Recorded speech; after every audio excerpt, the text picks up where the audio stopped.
They told you reality is fixed, a chain of causes and effects you can't escape. But they lied. Reality is not solid, it's fluid. It bends itself around the frequency of your consciousness. The world you see isn't happening to you. It's happening because of you. Every outcome, every version of your life already exists.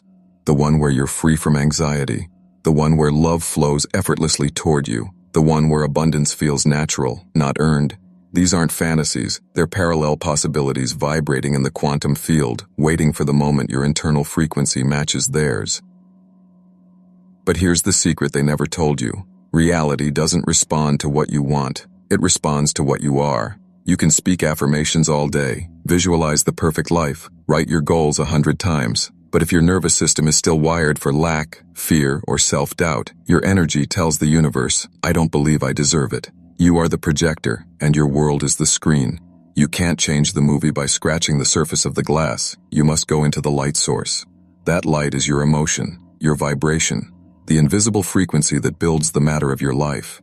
When your thoughts and emotions vibrate in conflict, your field becomes static. That static is resistance. That's why nothing moves. But when coherence returns, when what you think, what you feel, and what you expect begin to merge into one signal, the field starts to obey. Things align, people appear, circumstances rearrange as if the universe suddenly remembered your name. It's not magic. It's physics meeting consciousness. The observer effect reveals that reality takes shape in response to focused observation. You're not a bystander in the universe. You're the command center through which it knows itself. You've been taught to chase outcomes, but the TR in UTH is, reality doesn't shift through effort, it shifts through frequency. The most powerful thing you can ever do isn't to try harder. It's to feel differently. Because when you do, you change the field, and when you change the field changes the world. Most people don't fail because they lack power. They fail because they misuse it. They think manifestation is about control, about bending reality through force, affirmations, or rituals. But energy doesn't respond to control. It responds to coherence. The universe is not a machine, it's a mirror, and a mirror can only reflect what's already in front of it. So when you say, I want abundance, what the universe actually hears is, I don't have abundance. When you pray for love while secretly fearing rejection, you transmit the vibration of loneliness. When you visualize success but feel undeserving, your energy projects scarcity into the field. This is why so many people stay stuck, no matter how many books they read or techniques they try, because deep down, their emotional signature doesn't match the frequency of what they're asking for. They are trying to build a new life from the blueprint of an old self. Think of it like tuning a radio. The music of abundance is already playing, but if your dial is stuck on the frequency of worry or doubt, you'll never hear it. The song doesn't disappear, you're just not tuned in. And that's the hardest truth to swallow. Your external world is not betraying you. It's revealing you. Every delay, every rejection, every repeating pattern isn't punishment. It's feedback. It's life saying, this is what your energy currently believes. The subconscious mind, the hidden architect beneath your thoughts, runs 95% of your behavior and emotional patterns. If it was programmed with fear, scarcity, or unworthiness, then no amount of conscious wishing can override that vibration until the programming changes. You can't attract something you don't feel safe receiving. So when manifestation doesn't work, it's not because the universe ignored you. It's because it's too honest to give you what you're pretending to believe in. The field always responds, not to your words, not to your effort, but to your state of being. That's why transformation doesn't start when you get what you want. It starts the moment you become the version of yourself who already has it. Because reality doesn't shape you first, you shape reality. Reality is not a straight line of past, present, and future. It's an infinite web, a quantum field of possibilities vibrating all at once. Every potential version of your life is already encoded within that field, like stations on a cosmic radio. You don't create your desired reality, you tune into it. When you shift your emotional frequency, you don't move through time. Timelines move through you. That's why miracles seem sudden. You didn't make them happen. You simply became the version of yourself who could see them. The observer effect in quantum physics reveals a haunting truth. Nothing exists in fixed form until it is observed. Reality waits for instruction, and your consciousness gives that command through focus and emotion. Attention collapses possibility into physical experience. You are the observer that decides what becomes real.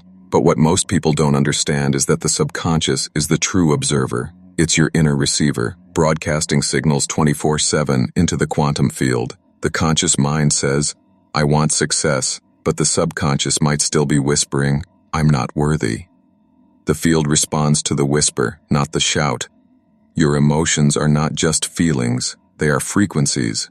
Joy, gratitude, love. These are coherent electromagnetic states that literally change your body's signal to the field. Fear, shame, guilt. They scatter your signal, fragmenting your creative power. You're always manifesting, but the quality of your creation matches the quality of your coherence. The human body is a living transmitter. The heart generates the most powerful electromagnetic field of any organ, thousands of times stronger than the brain. When your heart and brain move in rhythm, when thought and feeling merge into one unified signal, you unlock the doorway between energy and matter. That doorway is what mystics called prayer. What scientists now call heart-brain coherence. This is the moment when intention becomes influence, when emotion stops being reaction and starts becoming creation. When you no longer hope for change, you embody it. The quantum field doesn't speak English or affirmations or logic.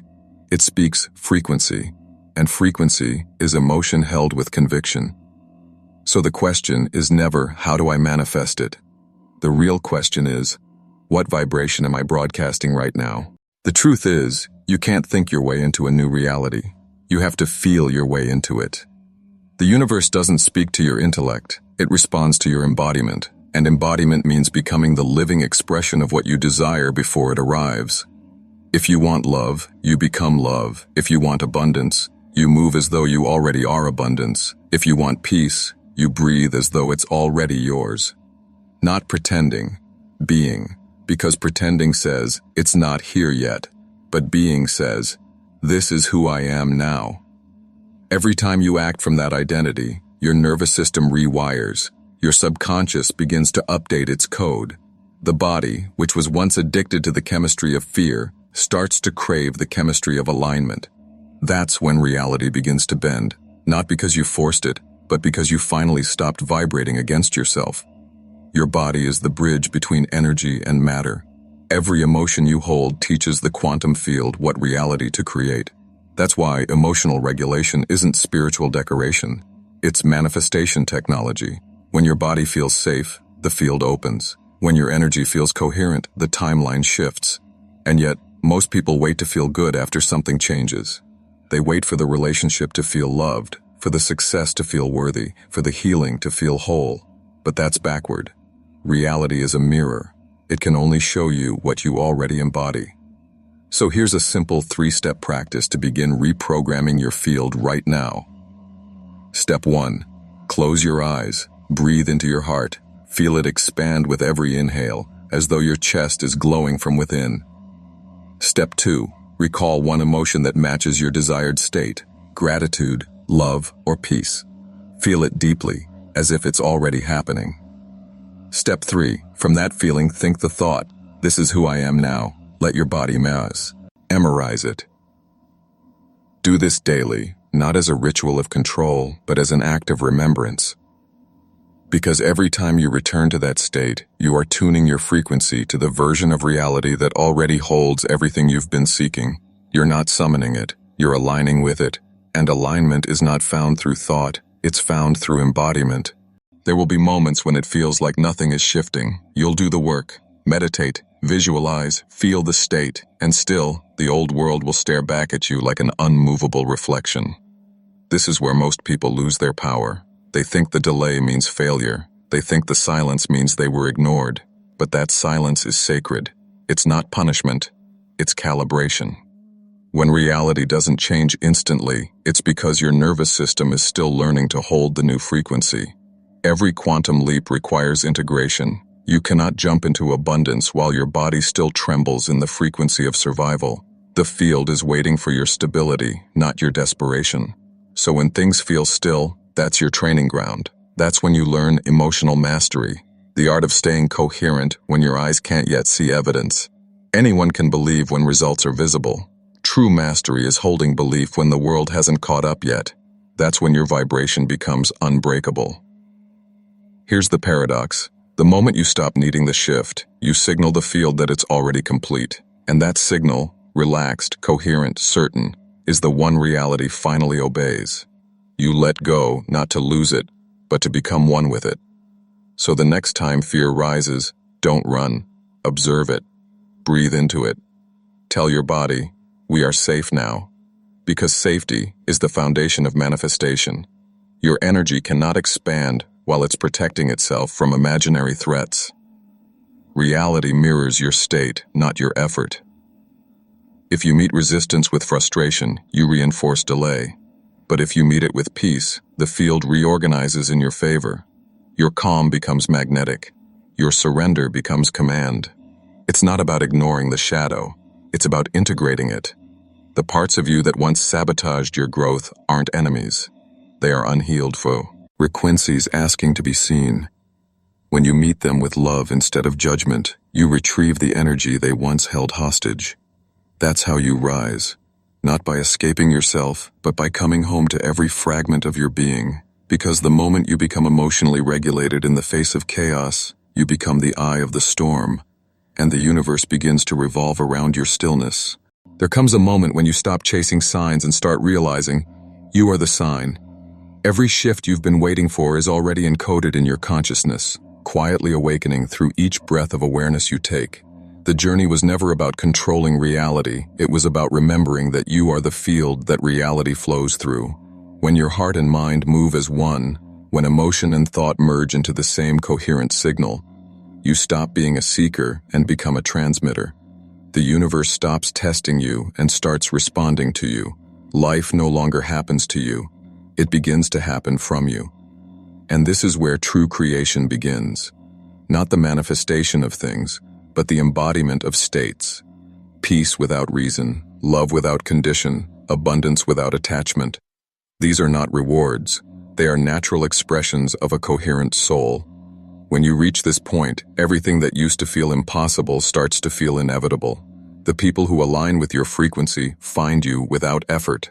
Opportunities unfold with precision. Synchronicities stack like whispers from a dimension that knows your name.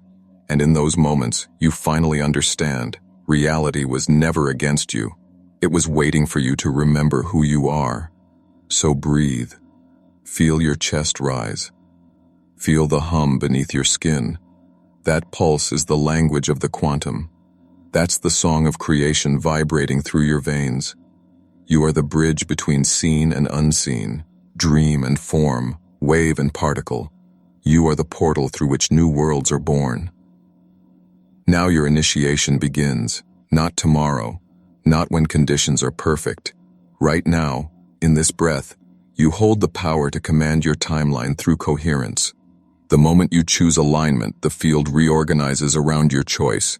Anchor it, claim it, comment the word aligned below, not as a gesture, but as a declaration to the quantum field that you remember your power. Subscribe so this message continues to echo through your evolution. Because this isn't just a channel, it's a collective frequency of awakening. You are not here to chase your reality, you are here to embody it. And the moment you do, the universe bows to the signal of your being. February 14, 1944, Augsburg, Germany. The captured aircraft lay under dim factory lights, its silver skin torn and scarred from flak damage. Snow drifted through the shattered windows of the Messerschmitt Engineering Hall, settling silently on the foreign machine. A Republic P-47 Thunderbolt, brought down intact near Rouen. Around it stood Germany's finest aeronautical minds, silent in disbelief. They had expected crude American workmanship. Instead, what they found looked like something from the future. Beneath its rugged armor and oversized engine cowling, the Thunderbolt's radial heart, a Pratt Whitney R2800 Double Wasp, represented a kind of engineering no one in the Reich had seen before. Its turbo supercharger system, buried deep in its fuselage and linked through a labyrinth of pipes, was more than complex. It was revolutionary. One engineer whispered, "It breathes like a jet." As the men from Messerschmitt and Junkers dismantled the American machine, they realized this was not just another enemy aircraft. It was a challenge to everything they thought they knew about piston-driven flight. The P-47 could climb higher than most interceptors, dive faster than gravity itself, and sustain brutal punishment from anti-aircraft fire. In its wrecked cockpit, a German technician discovered something even more disturbing. A gun camera reel showing Thunderbolts obliterating Focke-Wulfs before the Germans even fired back. The speed difference was beyond comprehension. What they didn't know, what no German engineer yet grasped, was that the Americans had already begun developing something far beyond propellers and pistons. Deep inside Lockheed's secret facility in Burbank, California, engineers under Clarence Kelly Johnson were already shaping aluminum sheets into a twin-boomed fighter that would tear through the sound barrier of the old world, the P-80 Schutte, Ing Star. Germany had ignited the jet age with the Me-262, but America had quietly matched the fire. The captured Thunderbolt wasn't just a trophy, it was a warning that the Reich's technological lead was vanishing. In the frozen corridors of Augsburg, reports of this analysis were sealed under Geheime Kommandosache, top secret. Hitler never saw them. Göring dismissed them as Allied exaggerations. But to the men who stood over that dissected Thunderbolt, the truth was inescapable. The Allies were no longer catching up. They were preparing to leap ahead. And for the first time, the Luftwaffe's engineers felt the quiet, sinking certainty of defeat.